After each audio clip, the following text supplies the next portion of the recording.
let's go ahead and meet the 2025 New Orleans Saints. Nods. Know what I mean?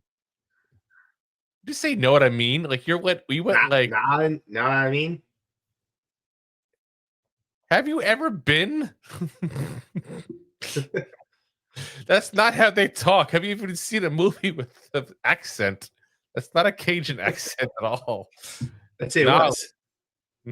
you like went like, yeah, yo, bada bing, I'm New Orleans over here. Oh, bada bing, bada boom. Know what I mean? Anyway, let's get into the New Orleans Saints here. So obviously, listen, guys, they're 0-4. That just tells you a lot right there. We're 1-3, so we really have much room to talk trash. No, obviously not. But And this we is won 25% more games. yes, this is one of the few that we can. So week 1, they lost to the Cardinals 13-20. So that was a pretty close game there. Lost then to the 49ers week 2, 21-26. Another close game. And then it all went downhill. Week 3, lost to the Seahawks 13-44. Freaking got crushed. Like, look at that game. It was bad. Like every single drive the Seahawks scored. Every single one it felt like. Now last week they did kind of turn it around a little bit. As they lost to the Bills. On paper, it looks much worse, 19-31, but they were within a touchdown in the fourth quarter against the Bills. But again, we said it before, say it again. The Bills are that team that for some reason allows really bad teams to stay in it and just wins in the end anyway. It's just a quirk they have, I guess. It's like they're playing with the food. It's like a catch. Yeah. That is a perfect analogy. Like that's exactly what the scenario is. So their offense is ranked 28th in the league in points per game at 16.5. 22nd in yards at 301 yards per game. So they're definitely doing a little better on the yardage way, not necessarily the points way, which tells you basically like most things. We always say bad teams find a way to lose. Well, that's a sign of a bad team. When you're below average, but not as horrible, ridiculously horrible on the yards, but you're like one of the worst teams in points. It just means you ain't getting shit done. Yeah. That's a technical term, by the way. Yes. Pretty sure. Nolans. Oh my God. Don't even do it. Don't even mention gumbo or beignets or but their passing attack basically is pretty much abysmal. It's they're top 5 in passes attempted per game. Now, keep in mind, a lot of that is because they're playing from behind. That does increase how many passes you tend to throw. But top 5 in passes per game at 37.3. Yet 27th in yards per game at 117. Pretty bad. Yeah. And 30th in yards per game at 5.1. I'm sorry, yards per game. Sorry, yards per pass. Pretty bad. It was yards per game. Just 5.1, but for yards per pass. So that's pretty damn bad. You're talking, like I said, attempts high, yards and yards per pass low. Tells you they're a really bad team at passing the ball. And what do you expect with Spencer Rattler as your quarterback, obviously? But he's thrown just one pick all year, so I'll give him that. He's at least been good about that. But if one thing I guess you can give them credit for is the Giants' pass rush is going to have a little bit of a challenge-esque kind of game on their hands there, as Spencer Rattler's only been sacked on 5.7% of passing attempts, which is 16th in the league. Now, I may not be a genius, Rob. I may not. But there's 32 teams in the league, so I believe that's rated at the midpoint. That's rated half. It's rated average. So it's an average pass protection. Which, let's be honest, as Giants fans, we can't trash because we wish we were average. Yeah. Their strength is running the ball. They don't do it very often, but that is their strength. They're because again, top 5 in passes per game. They're 9th in rushes per game at 28.3. Now, again, a lot of this, why they're so high in rushing attempts and passing attempts, is because of the fact that the defense is horrendous. When your defense can't stay on the field because you're giving up points, the offense goes in the field more often and has to do more plays. It's just simple math there. They're averaging 4.4 yards per rush, which is 16th, and 124 rushing yards per game, which is 10th in the league. So that's like a little bit of a concern for me because the Giants, let's be honest, we have not been good at stopping people from running the ball. Just look at last week. Murray and Hampton literally had 1.5 times in that one game what he had in the first 3 games combined. Yeah, and half that was based off of 2 runs. If the queen of ball should be the king, it's still the same thing. He had them. Listen, I'm not saying like to deter it. I'm agreeing with you. Like we should not be giving up a 6. We not should be giving up a 6-yard run. Like that's ridiculous. If people could tackle looking at you, Bobby Okereke, that wouldn't happen. Yeah. Because a lot of the big runs I'm seeing this year, Bobby Okereke is right there and just not wrapping up. You know, like you leave what he does. Randy Childs 9 months later, just not wrapping up. Yeah, that's what I'm saying. You leave what he does on the weekends alone. Maybe during the week as well. I'd assume. I hope so. For his sake. Anyway, let's talk about the offensive players here. Spencer Rattler, 67.1 completion percentage, 765 yards, 5 touchdowns, 1 interception, 16 rushes for 102 yards. Be honest, not great. Like, I don't want to be too disrespectful because the Giants aren't like, it's not like we're some juggernaut with a great, amazing quarterback. Let's be honest. You know, but in the end, Spencer Rattler would not be a starter on pretty much any team. He's not a bad backup. Let me be clear on that. I guess that's probably the nicest way to say it. He's not a bad backup because he's efficient. He keeps you in a game. Like there's some good things to him as far as a backup. But as a starter, he's 0-8 as a starter, 0-9. I'd have to look up the. Jaxson Dart's undefeated. I can tell you he's 0-4 for this year. But like I said, he's just not that good. The real star of their offense is Alvin Kamara, who is somehow at the age of 30 on pace for his highest rushing total for any year he's ever played, which is just insane. 30s when a running back's supposed to start dying, not a couple years earlier. 65 carries, 256 yards. That's a 3.9 yards per carry average. 1 touchdown, 13 catches, and 49 yards. Kendre Miller, also not a bad backup there. I'll put it that way. 28 carries, 124 yards, and a touchdown, 3 catches for 11 yards. So you got a couple of running backs that are doing decent things there, and one who's been a star in this league, it seems like, for like 30 years now. Yeah, 9 seasons now with the Saints. It's crazy. But that's a concern. Like if you want to look for things to be worried about as a Giant fan, it's this running game for the Saints. Because we've had troubles every single time we face anybody who can run. And when somebody can't run the ball, we just find ways to create the troubles and all of a sudden give the magical pass to go down to the end zone. You know, like that's is what it is. Then you got on the wide receiver end. This is where it gets kind of shady here. Because keep in mind, these numbers I'm going to give you, guys. These guys have been in for all 4 games. There has not been like crazy injuries on this team like that. So Chris Olave, who's got 28 catches for 185 yards and a touchdown. This is the guy that we've talked about before. Is like, you know, a guy who might be in the trading block here. But he's not the player he was. He really isn't. And he's had concussions. He's had some injuries. He's just kind of, unfortunately, it seems like unless things all of a sudden change, he's becoming that guy. And we all know a couple of people like this that have a really hot start to their career and then just kind of fizzle out. You know,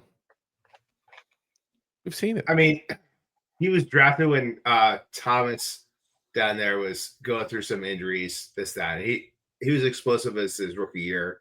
He's 2 years. Good plays. I didn't finish, man. I'm saying. Come on. Listen, he took over the Mike Thomas spot as the number 1 here too. So way to interrupt, douche. So he starts number 2 behind Mike Thomas's rookie year. And then goes takes over Thomas because Thomas barely plays, and then he's been the number 1 and then has dealt with the concussions and injuries, but he's also like, I feel it's like unfair to say he's yes, he was injured, but he's come back from injury, but he's also got Spencer Rattler thrown to him. It's like if he went to another team, kind of like what happens with the Giants when you have good receivers to go, that doesn't play well with the Giants, you go elsewhere that has someone that could throw them the ball and, create creative plays for them to get a scheme open and maybe give the quarterback some time to throw the ball. He might be able to do a little better. I will say this though, just because I think your Saints history is a little off year wise. Michael Thomas was already done for by they drafted him in 22. His last year was 2019. He was on the team, but he played 3 games that year. Oh, he was injured. Yeah. Yeah, boy, that's the story of Michael Thomas. That's why he's a crappy player now. But I feel like Chris Olave is kind of like the Michael Thomas Temu version. Like he had a couple of good years, then he got the injury issues, but in his case is mostly the concussions, and he's just not the same player anymore. Same as Michael Thomas. But Michael Thomas was an amazing player for like 5-6 years, and then just done. It's just sometimes that happens. They also got Rashid Shaheed, who has one of the coolest names, by the way, in all of football. Like try saying that 10 times fast. 18 catches, 174 yards, and 1 touchdown. Brandon Cooks back with the Saints for his next go around here, as he seems to change teams once a year. Just seems to get bored and want to travel the country, I guess. 15 catches for 98 yards. So none of those guys, would you say, are doing really amazing things there? Their actual leading receiver is Jawan Johnson, their tight end. 22 catches, 204 yards, and 1 touchdown. So we'll have to go ahead and kind of keep an eye out for him, because that's another thing. Keep in mind that Giants have had issues with over the years, and this season too is part of it, with stopping tight ends. And this is a team that basically throws the 4 guys, and a good part of the time to tight end. Yeah, well, that's what happens sometimes with your bad offense. You get tight ends involved because you don't have time to actually let things get open downfield, or you don't see things downfield. Let's not forget that Kamara's last year pretty good at catching the ball behind the field. Yeah, and running the ball. So he is, but that's been down this year. He's got 49 yards receiving all year. Now again, he's going to play the Giants. I was about to say. Look at our pass rush. Us up in a rush. Like that goes with the passes behind the field. Like that just confuses the Giants. Oh hell, like you're not going to run up the middle. You're going to go to the side. What do we do? 10, 15, 20 yards down the field. Let's be honest. Not much doesn't confuse the Giants defense at this point. They still scare me, and I'm still not going to be sold that last week was some kind of turning point until I see it against a good team on multiple occasions that actually is healthy. You know what I mean? Like the Eagles game, that's the one I'm kind of penciling next week to see how legit this team is. So on defense, guys, they're giving up about 30.3 points per game. That's 30th in the league, which I can't believe that's not 32nd, to be very frank with you. That's insane to give up 30 points per game. What's even crazier is they're giving up 324 yards per game, which is 18th. So again, what did I say before? Bad teams find a way to lose, and this is what that exactly shows you. Like they're not giving up yard after yard after yard, but they're giving up points after points after points. Now, some of that is because of the fact that our offense is bad, which means that when you have a bad offense, you tend to punt the ball away quite often. You give up good field range, and then next thing you know, the team doesn't have enough chance to score more yards. You know what I mean? They're in the end zone before they get the chance to do something crazy. They also love big plays. Yeah. Now they're look at that Seattle game. They're at 71.17 completion percentage, 28th in the league. 8 yards per pass, 27th in the league. So yeah, really bad against the pass. Now, the biggest concern I would have for us on the offensive side of the ball against the Saints, they're really good at getting pressure to the quarterback. 9.02% of pass attempts have turned into sacks. That's 8th in the league. Now, keep in mind 2 things. One, our offensive line has a tendency to not be so good. Number 2, You got Jaxson Dart, who's still trying to get that internal alarm clock going to know when pressure is coming around the corner. You saw it very much against the Chargers game. There's a couple of games. It's like, I'm like, how the hell can you not feel this coming? You can't hold on to the ball for 10 seconds. But again, it's a rookie. That's what rookies do. Jaxson Dart's going to need some time to develop that. So this is kind of a dangerous game from that aspect to see as far as that. Now, like the Giants, they do not get a lot of turnovers. 0.9% of pass attempts have ended up in an interception. That's 24th in the league. Their rush defense is average 4.4 yards even per carry, which is 13th, and 118.8 rushing yards per game, which is 18th. So the big thing for them is just if you can get the ball in the air, chances are your receiver is going to catch it. And we know they lost both their corners. They lost Paulson Adebo to us. They lost Lattimore to the Cardinals, the Commanders, wrong C team. So they got a whole brand new secondary basically. Now, as far as guys on defense, it's still Demario Davis, who I've always said is one of probably the most underrated players in the entire NFL. If he played for a good team, he would be like a household name, I feel like, in the NFL. He's that good. 38 tackles so far this year, 4 tackles for loss, and a fumble recovery. And next to him is Pete Warner, who's also been a very good linebacker as well. 30 tackles, 1 sack, 2 passes deflected, a tackle for loss, and a fumble recovery there. The big scary guy, if you're a Giants fan this week, Carl Granderson, or defensive end / outside linebacker, depending on where they want to put him and how you want to call him. 20 tackles, 4.5 sacks, which is second in the NFL right now. 6 tackles for loss, 2 passes deflected. He's been just an absolute freaking beast. Cameron Jordan, still on the team. I'm shocked by this. I feel like he's really been on this team since the New Orleans Saints were franchised. I think he played with Archie Manning. He's 36 years old, guys, now. 15th year on the team. In the days of salary caps, you don't really see 15 years with the same team. That's a lot. And he's still productive. 12 tackles, 2.5 sacks, 4 tackles for loss, 4 QB hits so far this year. So that's still a very productive player. Think of him like Kayvon Thibodeau. That's kind of similar outcome. I'm sure I have to look up Kayvon stats, but in my head, I'm thinking that's probably similar stats to what Kayvon is. Chase Young is also a Saint. He's injured, though. He's going to be out. I know, shocker. Chase Young injured. Who would have thought? Who would have thought? And then as far as their corners, so Cooley McKinstry is going to be there. He's their number 1.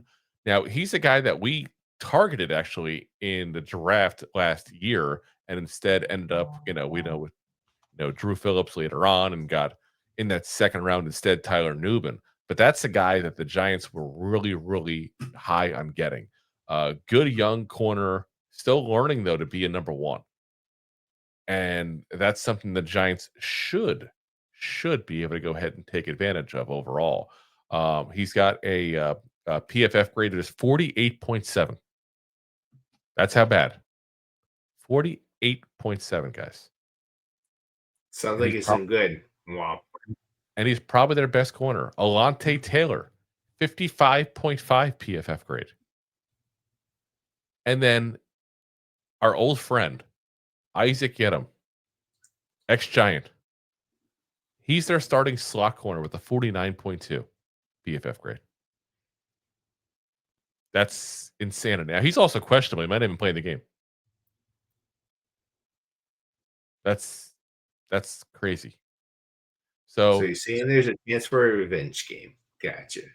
So of the 164 corners that PFF have given PFF grades to so far this year, because they've just done enough snaps to qualify, their rankings are 111, 131, and 133 of 164. That's their starters. That's insane. It's a good start. Absolutely insane. And this is why I'm so bullish in this game. So, it's what you would think. So, let's get you guys comments here. So we got Deb start off. Hey, kids. What's up, Deb? says, "What's going on? What's going on?" Jay says, 2 giant meatballs. Actually, I love when a restaurant has a big giant meatball on a plate. Yeah. Nice red sauce. Or a giant meatball sub. I love a good meatball sub. Oof. Little Parmesan, meatball parm. Anyway, Anthony says Vegas hates the Giants for 1.5-point underdog. Hey, listen. Listen. Before the injury, before the Chargers games, Vegas was putting us like 3 points ahead. So we were favored by 1.5 points. And listen, we're still going down to the Saints to play them. We're still favorites. 3 points is pretty much saying it's an even game if you're playing the home team. Yeah, it's like I said, the whole thing's insane.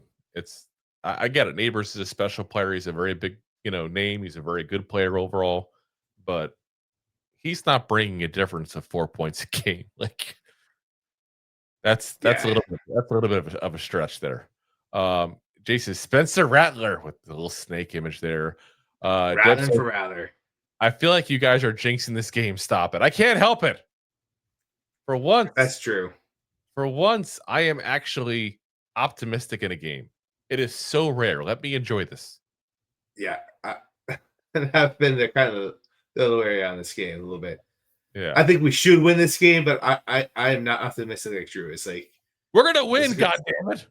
This is gonna be a close game. It's gonna be ugly. And all hail New York Giants. There we go. Jason says, listen, I mean, at the end of the day, you're not wrong. That is one of your catchphrases, Rob.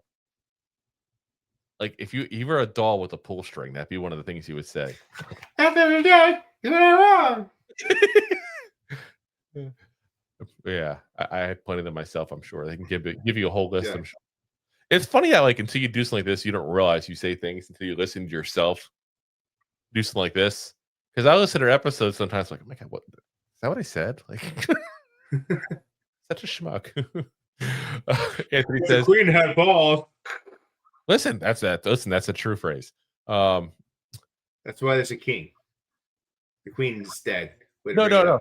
But when you are the royal person, like the actual one in the family, you are the queen or the king, and somebody else just married into you to become the queen or the king. That's the whole phrase is like, well, yeah, you could rule the country if you were a man, basically, because back then the queens had to marry somebody and they actually ran the country. Queen Victoria. That's why Hail to the Queen came around in England. Yes. She married Prince Albert, and Prince Albert never became king. That's why you get Prince Albert as a Pearson and not as King Albert. So first off, I don't get the Pearson. Let me be the first to assure you on that. Look, I didn't say you. I'm just saying, looking it up. True story. Move on. I never thought I had to say this in the show, but needles and penises don't go together. Unless you need penicillin, I guess. Oh my God. Anthony says, isn't Okereke leading the league in tackles? Well, yeah, I believe he's actually pretty high up there, but he still made some bad plays. I'm actually not been a fan of Okereke's play this year. I think he's just one of the best in this position, but yeah, he's not bad. I don't even know about that. Let's just say, like, oh yeah, the QB play has not been good this year. I'm not a fan of our quarterback because, yeah, I don't know. Oh my God! You're just being a Debbie Downer. You could have a guy who is like a good player, but he's a stat compiler. And that's what I kind of feel like has been going on right now with Bobby Okereke, who, by the way, he's tied for 7th in the league right now in tackles. I wanted to look it up for y'all. Demario Davis, by the way, is also same number of tackles. But I'm just saying, I just think if you watch the game and you actually watch the tape of a lot of these big runs, he's around there all the time. And I think that's what it boils down to is I watch those plays and I can't get past them. Jay says it kind of felt good for some of our players to start making plays last week. I bet we win, and it's super ugly. That wouldn't shock me. Let's be honest. We're not going to do things pretty for a while, probably. Yeah. Jay says Alvin Kamara has worn that ugly Tookus will say nose ring since college. Pretty rare people keep them more than a year. Yeah. Is that rare? I don't think it's rare. I mean, I think if you're going to commit, you're going to commit.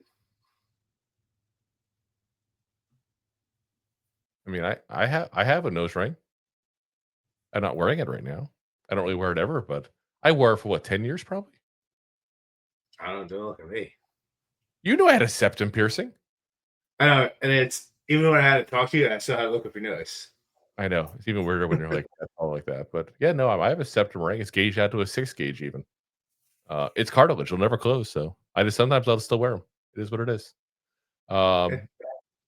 Jason's Olave was 2022 draft, I thought. Yes, he was. His Olave probably has more brain cells than Scatterboo. No excuses. Well, listen, I got to be honest. I love watching Scatterboo play, but I think he lost his brain cells quite a long time ago. Yeah, I don't think he fully matured past middle school, if you look at it coming out. But I'm not knocking him because I love to play. I said I do. I love it too.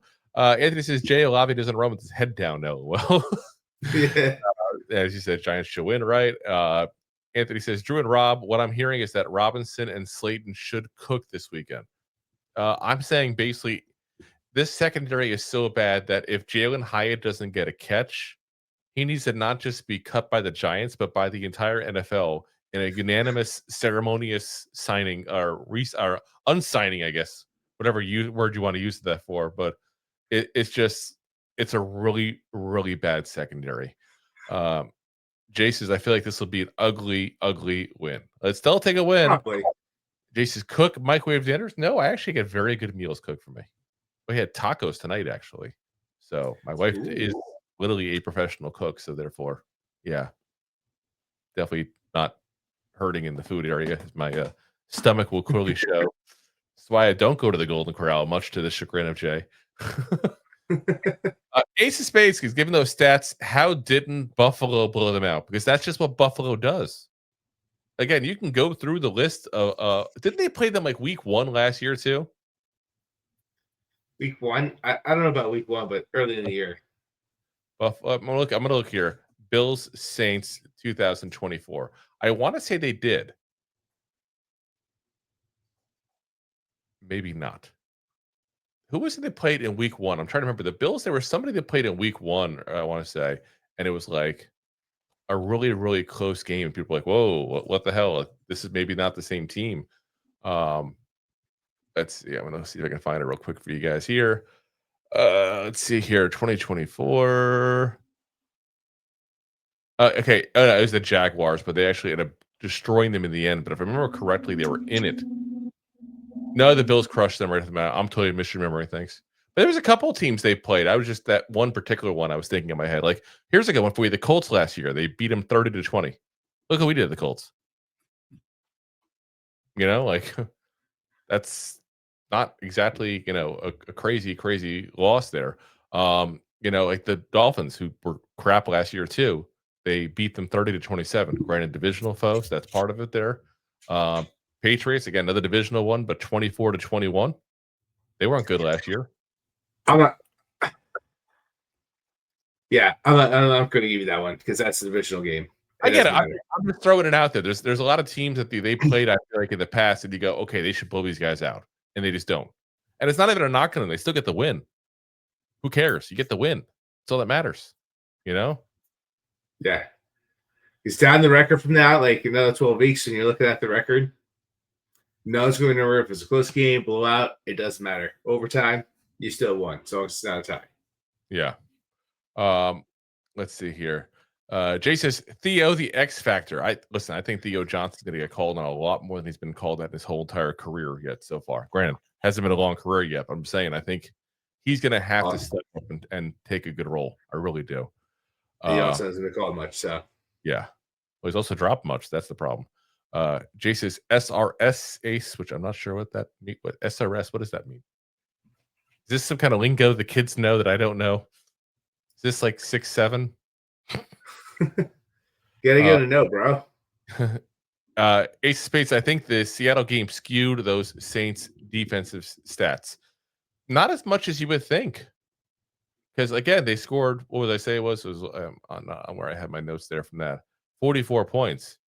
They still gave up 20 points to the Cardinals, which was probably their best defensive outing. 26 to the 49ers. And remember, nobody was healthy that 49er game. That was the game where they had like no one. Like they had Mac Jones in there, no Kittle. Like the whole entire team was on the IR. I felt like. Then obviously the Seahawks won, and then 31 points to the Bills. So you've got enough games now. I feel like you kind of know what you got to a certain degree. Things will change here and there a little bit, obviously, and you'll have good times and bad times, and it could just be a bad start to their defense. But that when you got literally people with under 50 on PFF grades starting at corner, I don't think they're skewed. Yeah, that's pretty bad. You don't get that from one game. Anthony says, Jay, they should definitely win this weekend. There we go. A little optimism. I love the optimism there. There we go. Jay says, I think so too, but I've been burned for even thinking that before with this team. Yes, we've all been there. Anthony says, who cares about England? I thought we stopped caring in 1775. Well, first 1776 is when we revolted in the Boston Massacre, and technically the Declaration of Independence was signed to 83. The Boston Massacre was before 76. 76 is when they signed the Declaration of Independence. No, it wasn't. It was like 83 when it was signed. 1783. Let's see here. 1770.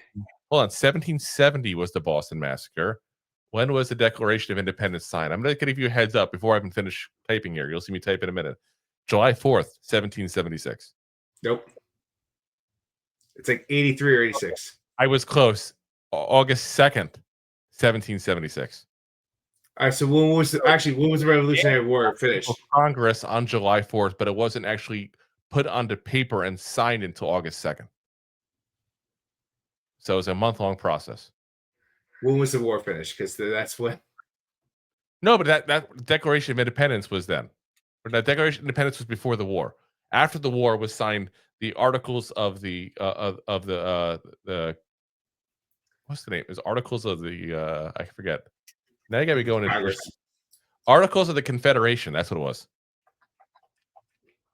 Not to be confused with the Confederacy, but Articles of the Confederation. And then it was Continental Congresses. And there was a whole bunch of things. George Washington wasn't even the first president, by the way. He was the first president under our current Constitution. Correct. So we're getting all kinds of history things. You guys didn't think you'd learn something today, did you? Right. So like listen, if you guys are still saying we didn't care about what England had to say, 100% you did, because if England will kick your ass, you're all getting hanged. You definitely did care what they had to say. Oh my! You just stopped caring to a point. Jay says, according to Rob, Okereke leads linebackers and stats. That means he's a lead. When did I ever say that? I don't know. Did you say that and I missed it? No, I just said. I was making fun of you. I was making fun of you saying that. Yeah, he has a lot of tackles, so that means he's terrible. I'm just used to making fun of me. It's okay. It goes both ways. Exactly. Whoa, hello. Jason, Rob likes fish and chips. Also a proper pint. Just first off, I'll skip the fish and chips. Who doesn't love a good fish and chips and a proper beer with it? Like seriously. As Jay says, a rectum piercing? No, a septum piercing. septum. Septum. Oh, talk about some booty piercings. Did you hear about Nicki Minaj losing like a $10,000 butt piercing, whatever it is? What? I'll look it up. It was like $13,000. It was like 2 carats or something, and a diamond stud. Kind of like, you know how like you have like piercing their butt, and how do I even want to dare ask how? Think about the belly button, like the little pierce. Think about where the butt crack ends. No, so you got like pierce. Google it, man. I learned about it last week. Not to get gross, but imagine having to clean that every time you go to the bathroom like that. Because you like when a new piercing, got to like with a tongue ring, got to Listerine and all that kind of stuff. Like, what are you doing? Throwing Listerine? What diamonds? Shit diamonds. Oh my gosh. Anyway, Jay says no. If Hyla catches a bomb, we'll never hear the end of it. We won't. I'm telling you, like it's gonna be one of those things. And actually, I was on a show last night, and Dash was in the comments section. He was trying to tell people, "Oh, watch, Hyatt's gonna go great, and Hyatt's gonna go off." I'm like, "What would people give up on Hyatt?" And I got nothing but mad respect for Dash. He's good people, but I'm just like, why? Why do people still believe in this guy? Like, how many years? It's like that. He's like, and I know it's going to sound a little ridiculous with what he's doing right now, but it's like the Daniel Jones thing where people keep saying, if he just had more time, if he just had this, if he just had that, like eventually it's not working. It's time to move on. Anthony says, I want a compensatory pick for Hyatt based on pain and suffering. Have you tried calling?